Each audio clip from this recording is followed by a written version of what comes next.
Hey guys, today I'm going to teach you how to make an object appear and then disappear when you're not looking at it. So let's see how it goes in game. So right here is where the mannequin will spawn if I cross this white little square here. So let's cross it. Mannequin spawns. I'm looking directly at it.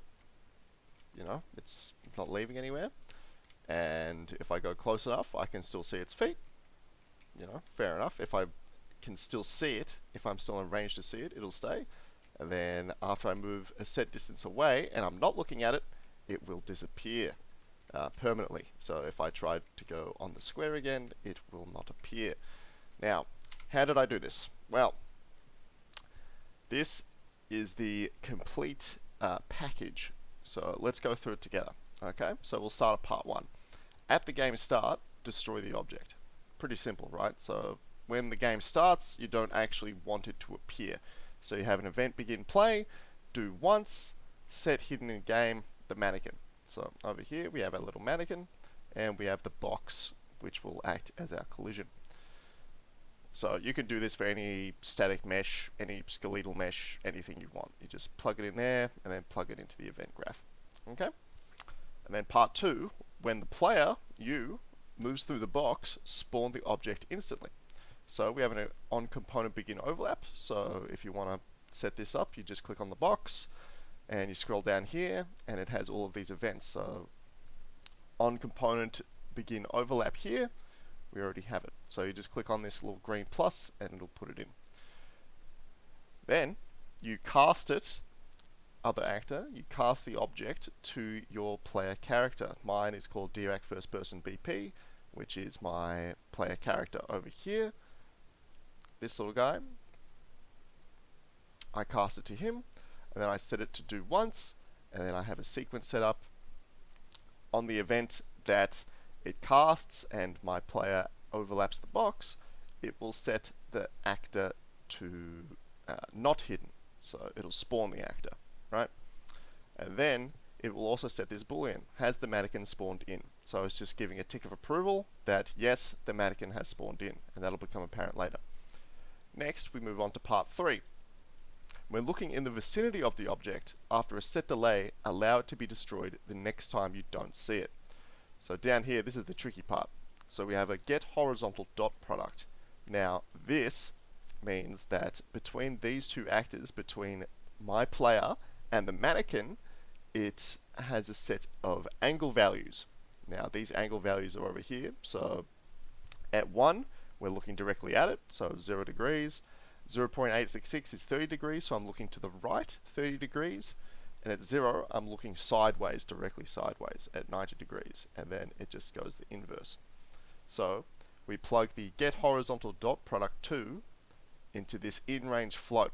So between the minimum 0 and maximum 1, that means we're looking directly at it. So we have a 180 degree view, and we're looking directly at the object or the mannequin, right?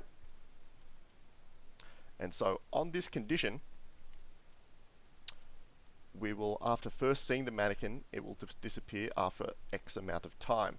Now, you don't need to have this delay, but I like it simply because if we go into play and it spawns and I look at it, if I look away, it'll still be there for a little bit, just for an extra spook factor. You don't have to have that delay. Anyway, let's go back. And then after all this is completed, it will set another boolean, mannequin timer.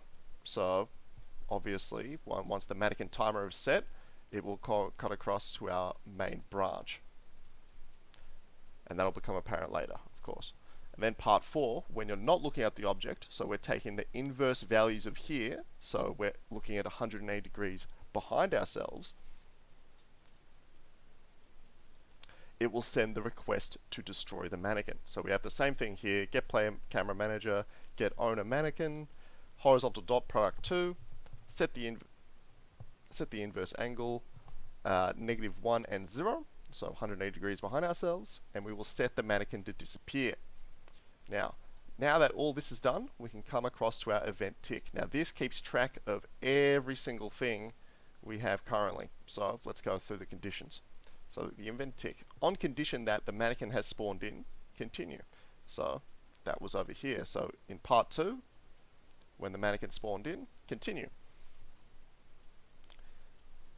On the event, so if the mannequin timer has not been prepped, it goes false, and it comes down to here, and it sets the mannequin timer when you're looking in the vicinity of the object.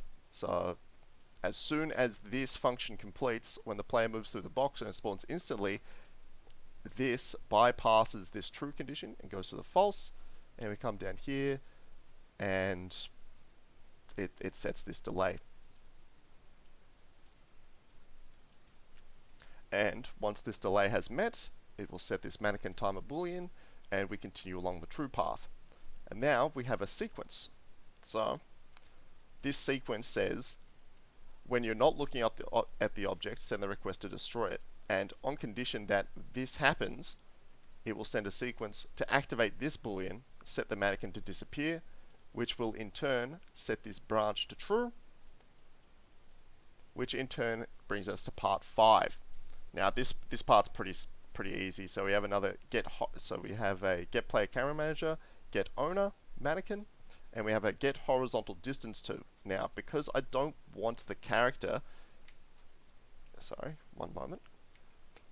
So because I don't want the character seeing the feet disappear, right? Because I'm standing too close. If I'm looking away, I can still see the feet. So I'm going to move a set distance away, and he's going to disappear. That's exactly what this function does. So we go back. I set the distance to 200 units, so when I'm just out of range of the camera.